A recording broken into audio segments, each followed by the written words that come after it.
नमस्कार शेतकरी बांधवांनो, पीक पाहणी कार्यक्रम अंतर्गत आज आपण छत्रपती संभाजीनगर जिल्ह्यातील खरकनाराळा या गावामध्ये ऋषीभाऊ धनेदर यांच्या शेतामध्ये आपण इथं आलेलो आहात। तर ऋषीभाऊंनी सम्राट या वाहनाची लागवड केली होती। आता इथं आपण बघू शकता की सम्राट हे जे वाहन आहे हे त्यांनी कधीची लागवड आहे ऋषीभाऊ? 25 जूनची लागवड आहे। 25 जूनची जर लागवड आपण पकडली तर किती दिवसाचा प्लॉट आहे?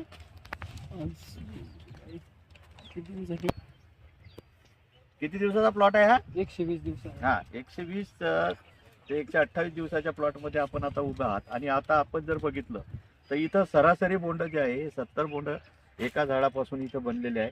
आपण हे जे झाड पाहता याला जे बोंडाची संख्या जी आहे ही तुम्हाला 140 160 पर्यंत सुद्धा दिसत आहे। पण आपण जे सांगतो की पूर्ण प्लॉटचा जर आपण ॲव्हरेज पकडला तर हा 70 बोंडाचा आहे।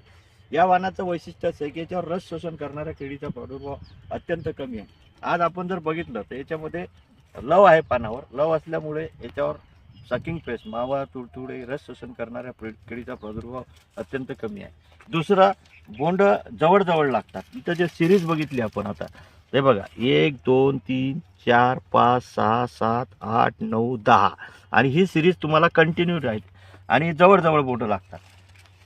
तिसरं वैशिष्ट्य असं आहे की याची वाढ जी आहे ही उपजतच चांगली आहे। त्याच्यामुळे याच्यावर जर तुम्ही एक ग्रोथ रेग्युलेटरचा फवारणी जर घेतली तुम्ही, जसं चमत्कार आहे, चमत्कार जर मारलं तर तुम्हाला या वाहनापासून भरघोस उत्पादन मिळेल। या वाहनाचं नाव आहे सम्राट आणि आपण प्लॉट सुद्धा बघू शकता। या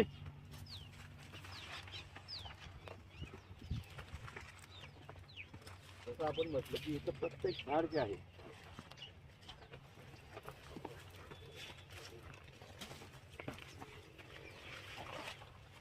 हे बघा, प्रत्येक झाड तुम्हाला सारखं मिळेल इथे लई कंडिशन मध्ये पहा।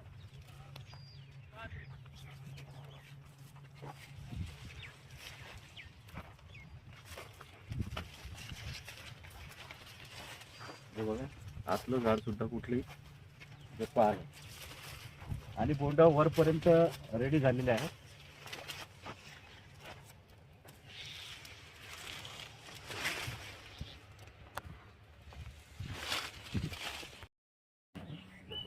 काय नाव दादा आपलं?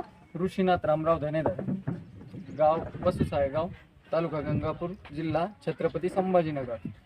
कुठलं वाण लावलं होतं तुम्ही यावर्षी? फॉर्च्यून सीडचं सम्राट लावलं होतं। बरं, सम्राट तुम्ही यावर्षी पहिल्याच वर्षी लावलं बरोबर आहे? हो, पहिल्याच वर्ष आहे आपलं सम्राट लावलं। बरं, या वाहनामध्ये काय चांगलं वाटलं तुम्हाला? ह्या वाहनामध्ये कैरी खूप जाड आहे, त्याची वेचायलाही सोपं आहे आणि अटॅकसाठी लवकर बळी पडत नाही ते। हा, आणि एक सिरीज कैरी लागते त्याला, एका फांदीला जवळपास 7-7 8-8 कैऱ्या होत्या आपल्याकडं आणि वजनदार आहे वाण, कापूस वजनदार आहे। वेचायला कसं वाटलं? वेचायला एकदम सोपं आहे आणि 5 पाकळ्याचे बोंड जास्त प्रमाणात आहे। हो, त्यामुळे एक लेबरचा एका दिवशी बऱ्यापैकी कापूस बऱ्यापैकी म्हणजे जोडीमध्ये त्यांनी 1 क्विंटल 35 किलो पर्यंत कापूस वेचला आपल्याकडे जोडीमध्ये। हो, जोडीमध्ये। अच्छा, आणि याच्यामध्ये फवारणीचा जर आपण पाहिलं तर काय वाटते? दुसऱ्या फवारणीचं असं आहे, हे सीड जे आहे ना तर ह्याची ग्रेनरी जास्त काळ टिकून राहते आणि बाकीच्या सीड पेक्षा याला एक फवारणी कमी लागते। एक फवारणी कमी लागते, हो बरोबर आहे। आणि हे वाण तुम्ही आता 1 एकरामध्ये लावलं होतं तर एकरी उत्पादन तुम्हाला याच्यापासून किती मिळालं यावर्षी? यावर्षी आपल्याला 18 क्विंटल पर्यंत उत्पादन मिळालं। पाऊस कमी असल्यामुळं थोडासा प्रॉब्लेम आलाच तरी पण 18 क्विंटल मिळालं तुम्हाला एकरी? 18 क्विंटल एकरी। पुढच्या वर्षी, आता या वर्षी तुम्ही 1 एकरामध्ये लावलं होतं, पुढच्या वर्षी सम्राट किती लागवड करू? 6 एकर लावायचं। 6 एकर लागवड करू शकता। हो, तुमचा मोबाईल नंबर सांगा। माझा मोबाईल नंबर 87 88 83 72 7। 87 88 83 72 7। ओके, धन्यवाद।